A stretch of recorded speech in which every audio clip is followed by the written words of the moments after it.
Good evening, everyone, and welcome to the Fireside and the Hillside Club. It's my pleasure to serve as first vice president. My name is Arlene Baxter. I'm joined here in an empty club with our president, Jim Fisher, in the green room, our amazing manager, Araceli, here, assisted by Bella, the Berkeley Boston, and our speaker, Carol Bier. This Fireside series is a long-standing tradition of talks here at the club. For over 100 years, we've welcomed speakers from among our members, others in the community, to give wonderful content to our members and within Berkeley. Tonight's a special night. This is being filmed on June 1st, 2020. A year that we shall not soon forget. In the midst of a lot of sadness, and especially tonight, a lot of anger, we are very fortunate to be here and sharing in beautiful architecture and be hearing a talk about art and architecture, things that have soothed the human soul for centuries. We're in a beautiful building that was built in 1924 by John White, after our original clubhouse designed by Bernard Maybeck was destroyed in the 1923 fire. So this series is part of a long-standing tradition, and I'm so glad to welcome you here tonight. This is the first time, however, that we are presenting to a vacant hall and taking advantage of technology and presenting by Zoom. It will not be the last, however. And I invite you to return in the month on Monday, July 6th at 7 p.m. when we will be hosting a community event with the Ecology Center. I will be interviewing the director, Martin Bork, on the topic of plastics and the pandemic, how we can curb the increased use. So come back then. It's now my pleasure to welcome our speaker this evening, Carol Bier, one of our club members. She is a research scholar in Islamic Studies at the Graduate Theological Union, a scholar on Islamic art, also very active in research on textiles, where I first met Carol, also an active gardener, and it's a pleasure to welcome to our club, Carol Bier.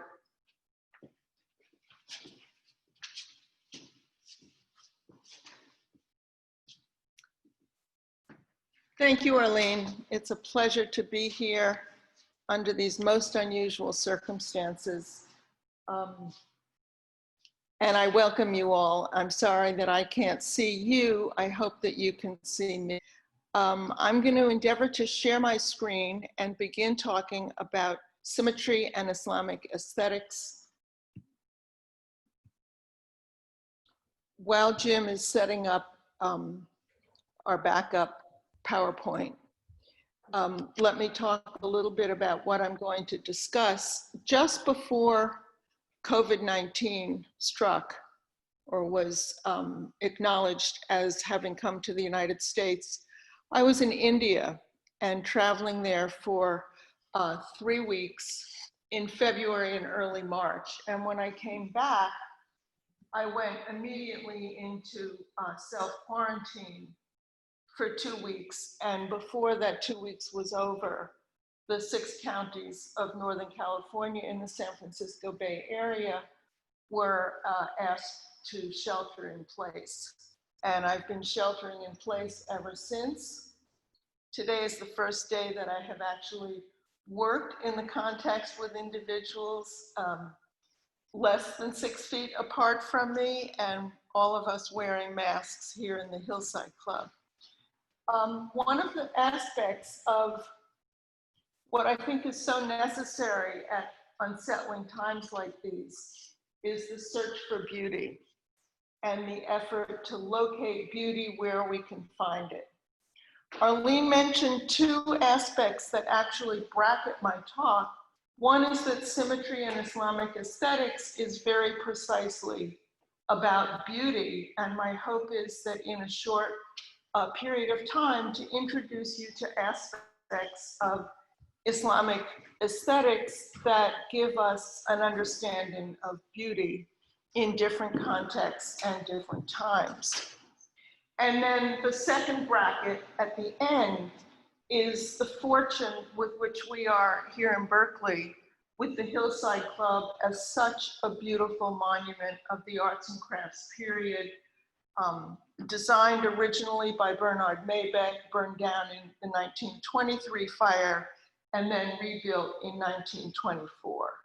And it is such a pleasure now and in the past, and hopefully in the future, to be in this great hall, which is one of the most beautiful interior spaces in all of Berkeley, and to have a native plant garden out front facing the street. And between those two brackets, I hope that we'll have an opportunity to look at the Taj Mahal in Agra, India, the Alhambra in Granada, Spain, in the real Sierra Nevada, after which ours were named. And there, I think we have the first slide. Thank you, Jim. Thank you, Araceli. I think we can begin. Symmetry and Islamic aesthetics. Take a look at the image of the Taj Mahal on the screen and think about what aspects of symmetry you are familiar with. If we look in the mirror, we see our face. Our face is reflected in the mirror, and our face has a vertical axis of symmetry. That is the most basic bilateral symmetry with which we are familiar, but I'd like to draw your attention in looking at the Taj Mahal that we have not only a vertical axis of symmetry in which everything on the right side of the screen is reflected on the left side of the screen, but also a horizontal axis in which the Taj Mahal itself is reflected in the reflecting pool and water. So we see the lines of the khiyabun, the alleys on each side of the qanat, the water channel, reflected, and the three-dimensional building of the Taj Mahal with its minarets and platform and domes and arches and vaults reflected symmetrically as well. Symmetry itself can be defined as a correspondence of points where each point, in this instance on the right side of the screen, finds its corresponding point on the left side of the screen. And similarity of measure is another way of relating to it. Linguistically, symmetry.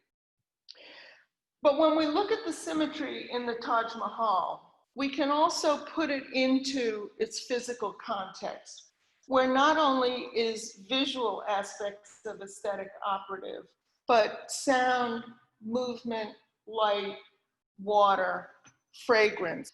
I was struck on my visit to see the flowers that are planted in the beds today reflected in the clothing worn by the people today.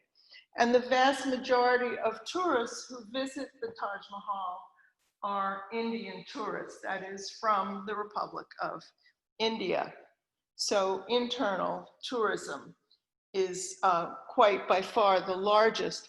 India, incidentally, as you probably realize, is in lockdown right now, and I have correspondence with many colleagues there who are experiencing very much what we are experiencing here in terms of sheltering in place, but theirs is a more stringent lockdown.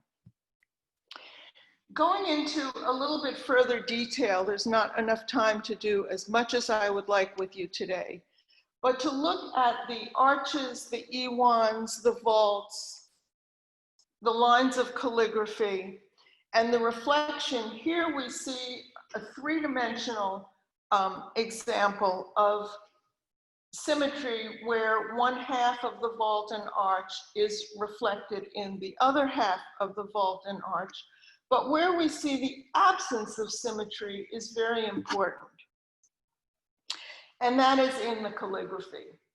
Although Arabic is not the language of the vernacular in India, it's not the spoken language, it is the language of Islam internationally. And the inscriptions at the Taj Mahal are all in Arabic. Stark contrast between the black Arabic writing and the white marble of the Taj Mahal itself. And the script presents a sequence of surahs, chapters from the Quran, that relate to the here and the hereafter. It's a monument that was built in the middle of the 17th century by Shah Jahan, emperor of the Mughal Empire at the time, to commemorate the death of his wife, nicknamed Mumtaz Mahal, hence Taj Mahal, crown of her nickname, Mumtaz Mahal. And the scripture gives meaning to the monument itself in the context of it being a commemorative memorial monument. At the base of each of the iwans on the exterior of the Taj Mahal, the building, are panels showing flowers that also show symmetrical structures in terms of reflection. That is, the right side is equal to the left side, but it's an approximation. And that approximation is not only an aspect of Islamic art and architecture and a principle of aesthetics, but in this particular instance, showing the flowers with a naturalistic hill beneath them and the leaves moving in different directions, the flowers moving in different directions. Aspects of symmetry breaking where the symmetry is just a little bit broken, and yet the eye can reconstruct it and see it as symmetrical. That same principle is evident not only in carved marble, as we saw at the base of the Iwan at the Taj Mahal, but also in carpets, textiles, woven textiles, and other media produced in the 17th century. Here, a carpet we think made in the carpet workshops of Lahore. A summary of the principles of what we've seen in the aesthetics of the Taj Mahal include the monumentality of the building, the axial vistas, the vertical axis as well as the horizontal axis, reflecting the reflection of the building in the reflecting pool. But there's also balance and proportion, repetition, the water channels themselves, the garden, which is based on the Persian model of the Char Bagh, divided into 4 sections, 4 times. The flower beds, which introduce color, fragrance, seasonality, and movement. And then there's the quality of materials, the quality of craftsmanship, the cultural syntheses of Arab, Persian, Turkish, Hindustani, Indian, and the inscriptions in Arabic representing the Quran, and historical, giving the names and dates of architects, engineers, and calligraphers. There are also aesthetic principles related to ambiguities of interior and exterior, physicality, reflection, solid, void, projection, recess, which we'll see in just a moment, and systems of contrast also, including light and shade, dark and light, as we saw with the calligraphy against the black calligraphy against the marble. Here we see one of the other buildings within the complex of the Taj Mahal at the gate structure, and again, 3-dimensional as well as 2-dimensional symmetry and repetition. Here, the use of arches and columns rather than walls and vaults, and the use of red sandstone rather than white marble. Only the Taj Mahal itself within the complex is white marble. The other structures are red sandstone with white marble inlay. So that detail of the gate structure gives us an insight into dualities, not dichotomies, because it's both and, of finite and infinite, light and dark, interior, exterior, solid, void, projection, recess, inside, outside, interiority, exteriority, absent presence and seen and unseen. We move now to the far west of the Islamic world, the Maghreb, the place of the setting sun. Spain. Spain and North Africa comprise the Maghreb. The Alhambra is a much earlier building than the Taj Mahal, begun in the 11th century with some archaeological ruins that have been excavated. But then the main part of the construction was 13th and 14th century under the Nasrid rulers. The dominant feature we see here, set against the Sierra Nevada, the real Sierra Nevada, is the Renaissance Palace of Charles V, which incidentally both destroyed parts of the Alhambra, but also led to the preservation of it in the 16th century. The differences between the Alhambra and the Taj Mahal couldn't be bigger, to the extent that one is highly defended and in a defensible position. The other, the Taj Mahal, is in a river valley. One served the purpose of a palace, highly defended, the other a commemorative tomb structure with memorializing functions. But they share certain similarities, not the least of which I hope you see here, the use of evergreen plantings in the landscape, and in particular cypresses, but also the extensive gardens. However, the gardens of the two buildings, as we will see from a plan coming up, are quite in contrast to one another. And we have for the Alhambra aspects of inscriptions that give us insight into the meaning of the gardens and the meaning of the architecture. I am the garden. I is the building itself, spoken in the first person, appearing every morning with adorned beauty. Contemplate my beauty, and you will be penetrated with understanding. I excel through the generosity of my Lord, the Imam Muhammad, the Nasrid. For all who come and go, how excellent is your beautiful building, for it certainly surpasses all others by the decree of the stars. So we see here through the inscription and the presence of poetry in the Alhambra, an articulation of the intended meaning of the aesthetics of the monument. And here we see the contrast of the plans of the two buildings, the Taj Mahal on the right, the Alhambra on the left, demonstrating other aspects of similarity and dissimilarity. Namely, the Taj Mahal is one unified construction dating from one period, one vision, and it's building under one patron. Whereas the Alhambra represents an agglutinative sequence of incremental building under successive rulers. Nonetheless, each of the elements in the Alhambra comprises in its planning the elements of symmetry that we've seen in the Taj Mahal that are so prominent in the architecture and the layout of the gardens.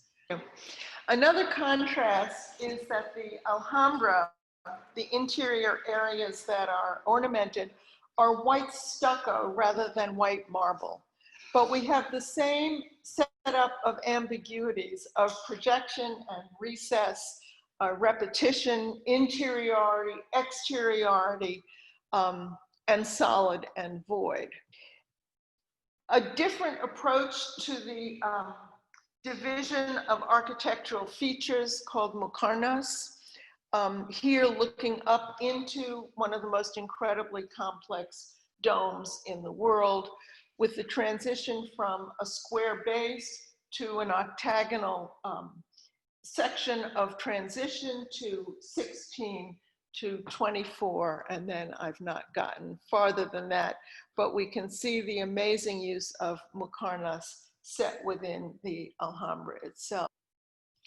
And the similar combination of calligraphy, Arabic calligraphy, geometric pattern, and floral ornament.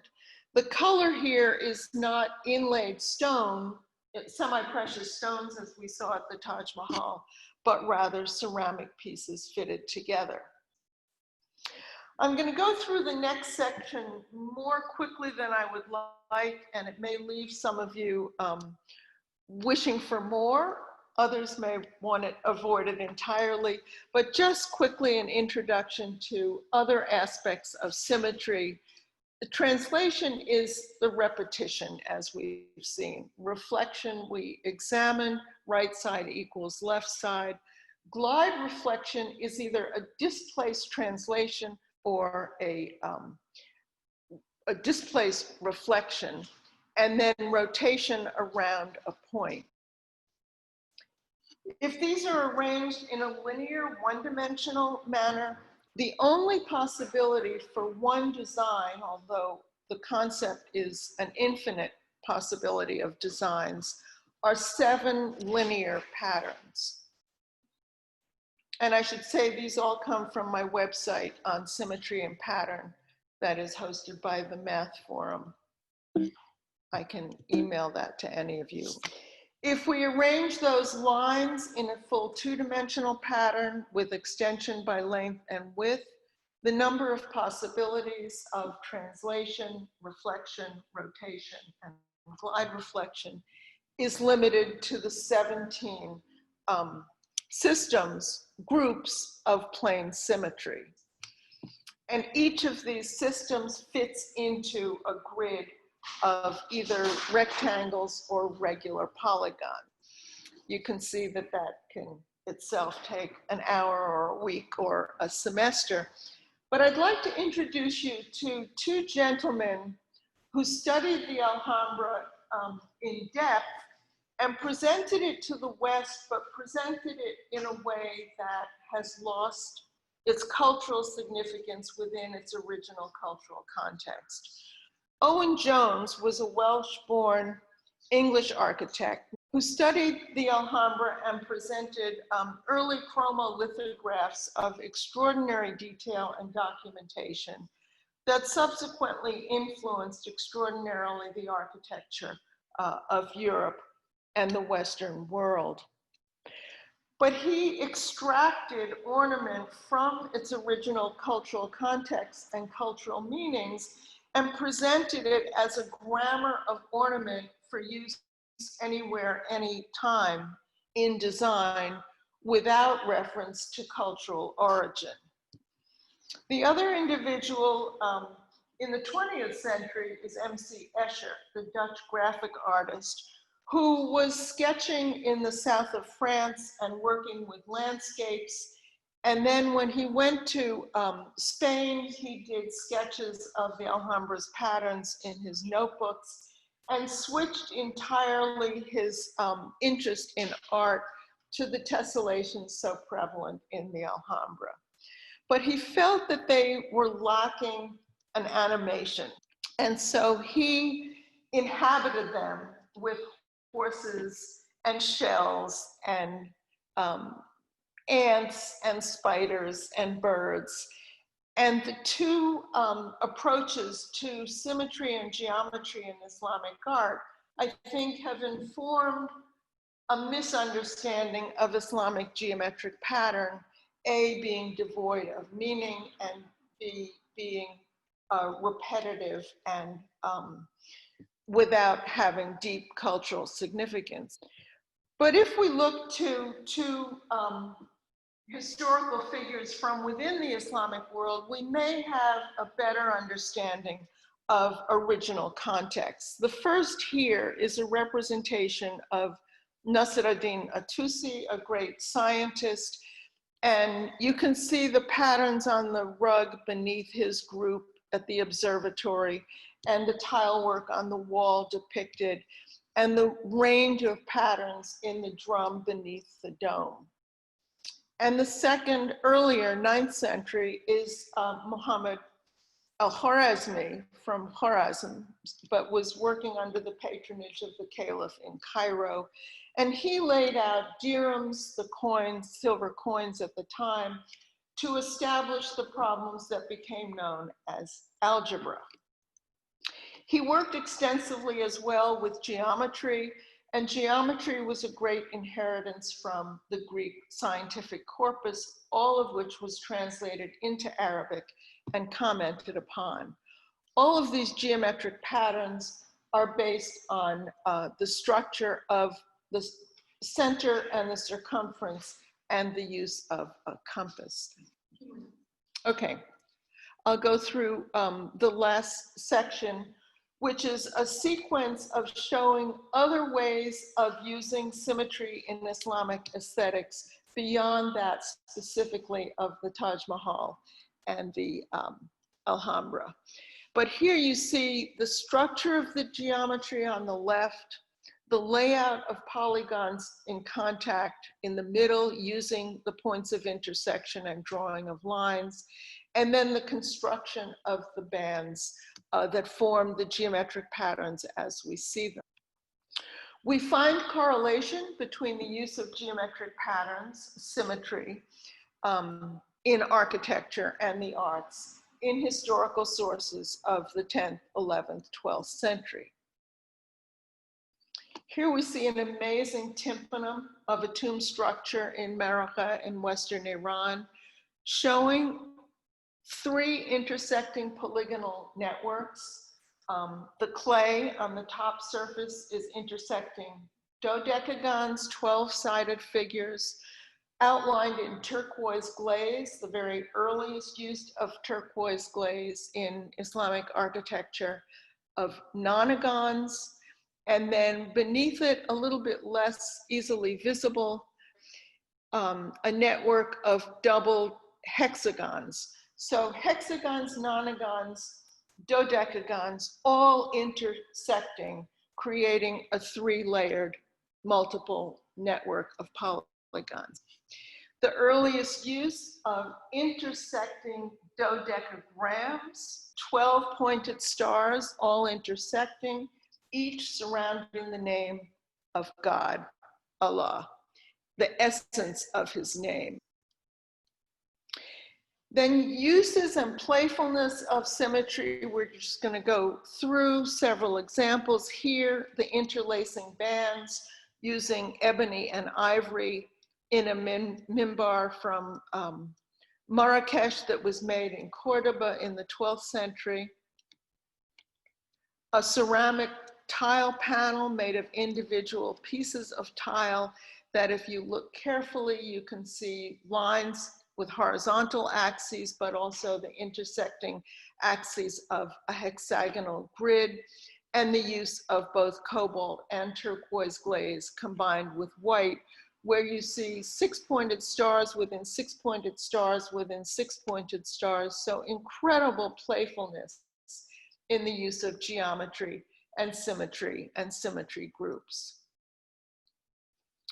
A mihrab from the Metropolitan Museum of Art from 14th century Iran, which for all the world looks symmetrical, but again, the symmetry is broken by the calligraphy, but also by the artist. If we look closely at the spandrels above the arch, I've highlighted the little bits of symmetry breaking that clearly are intentional, not a mistake, different forms of flowers, and the different shapes of the leaves of the arabesque. Another example of the playfulness is the tension created between the use of global symmetry and local symmetry. And here, the binary or the algorithmic or the random use of color in individual patterns, where the shape remains the same and is repeated according to symmetry principles, but the use of color changes, either in this case randomly in the upper right or in a binary fashion. But algorithmic is another possibility where more than 2 colors in sequence are repeated. We haven't touched upon, but again, the subject of an entire course, certainly a full hour's lecture, the use of light and how that may be affecting projected geometry.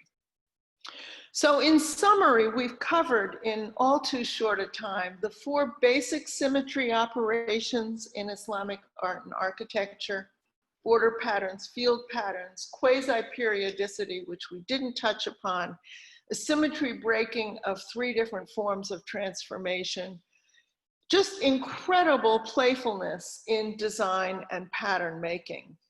And then we've talked about light and projection, ambiguities inherent in patterns and pattern making, global and local symmetries, anti-symmetry, polarities and dualities, and just hinted at the theological dimension as well.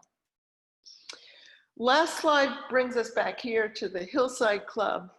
And I hope that this has given you insight not only into symmetry and Islamic aesthetics, but also approaches to beauty and aspects of beauty and how this was approached in Islamic art and architecture in many parts of the world and many media, and emphasizing at the end today the need for us each to go out and find beauty in our lives and around us.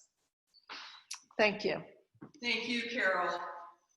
I'm going to start with just a couple of questions, and then we'll look at the questions from the audience. I'm hoping people can hear me from here. So I'm just going to start with a question about what was it that grabbed your heart and inspired you to study both Islamic art and geometric patterns within it?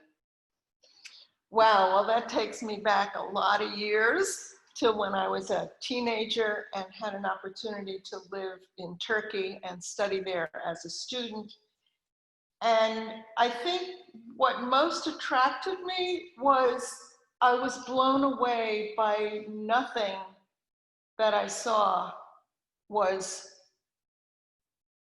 evident of what I had learned, that everything I had learned was not evident in the reality of the lived world.